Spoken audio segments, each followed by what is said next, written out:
തുടങ്ങട്ടെ? റെഡിയല്ലേ? റെഡിയല്ലേ? നിങ്ങൾക്ക് ഇഷ്ടമുള്ള കുറെ പാട്ടുകളൊക്കെ ആയിട്ട് നമുക്കിവിടെ പരിപാടി തുടങ്ങാം. പണ്ടൊക്കെ ഇഷ്ടപ്പെട്ട പാട്ട് എന്ന് പറഞ്ഞു കഴിഞ്ഞാൽ എല്ലാവരും പാടിയിരുന്ന ഒരു പാട്ടുണ്ട്. ഏതാണെന്നറിയോ? ഏതാ? എല്ലാവരും ഇഷ്ടപ്പെടുന്ന ഒരു പാട്ടുണ്ട്. കാനന ചായയിൽ ആടുമയ്ക്കാൻ ഞാനും വരട്ടെയോ നിന്റെ കൂടെ. അന്നത്തെ കാമുകൻ എന്താ പറഞ്ഞത്? അന്നുണ്ടായിരുന്ന കാമുകൻ എന്താ പറഞ്ഞത്? പ്രണയത്തെ കുറിച്ച് നമ്മുടെ മക്കൾ പഠിക്കുന്നില്ല. അന്നത്തെ കാമുകൻ എന്താ പറഞ്ഞത്?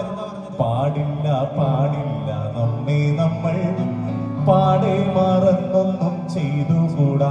അതായത് ആ പരിപാടിക്ക് എന്നെ കിട്ടൂല, കാരണം നിനക്കൊരു പേരൻസ് ഉണ്ട്, നിനക്കൊരു രക്ഷിതാവുണ്ട്. അന്ന് പറഞ്ഞത് പാടില്ല പാടില്ല നമ്മെ നമ്മൾ പാടെ. 1946 പറഞ്ഞതാ.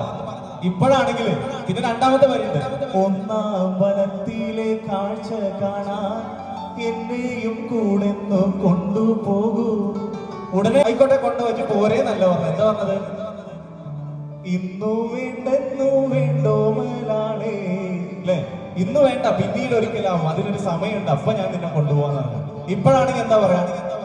ഇപ്പോഴാണെങ്കിൽ എന്താ പറയാ അറിയോ? കാനന ചായയിലാടുമയ്ക്കാൻ ഞാനും വരട്ടെയോ നിന്റെ കൂടെ. ഏതാ റീപ്ലൈ? എന്താ?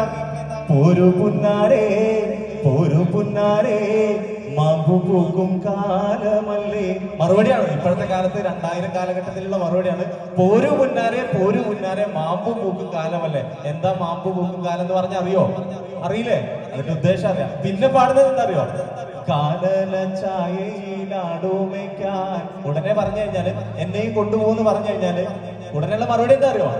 ടാടി മമ്മി വീട്ടിലില്ല, സടപോടാൻ ആരുമില്ല, വിളയാട് ഓമപ്പുള്ള വില്ലാടാ. അടുത്ത പാട്ടാണ് അല്ലേ?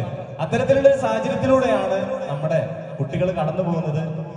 ആ കുട്ടികളെ സംരക്ഷിച്ച് നിർത്തുന്നവരാണ് നമ്മളുടെ രക്ഷിതാക്കൾ. ഒരുപാട് ടെൻഷൻ, എത്ര ബിസിനസ്സും എത്ര കോടികളും എത്ര ലക്ഷങ്ങളും ഉണ്ടെങ്കിൽ എത്ര കോടികൾ ഉണ്ടായിട്ട് തരില്ല. ഒരു രക്ഷിതാവിനെ സംബന്ധിച്ചിടത്തോളം സ്വന്തം മക്കൾ തന്നെയാണ് അവരുടെ ഏറ്റവും വലിയ സന്തോഷവും സമാധാനവും ഒക്കെ ഒരു മക്കൾ തന്നെയാണ്. അപ്പൊ മക്കളിലൂടെ നമ്മൾ അറിയപ്പെടാൻ ശ്രമിക്കാം. എന്റെ അച്ഛനും അമ്മയും എന്നിലൂടെയാണ് അറിയപ്പെടുന്നതെന്ന് എനിക്ക് അഭിമാനത്തോടു കൂടി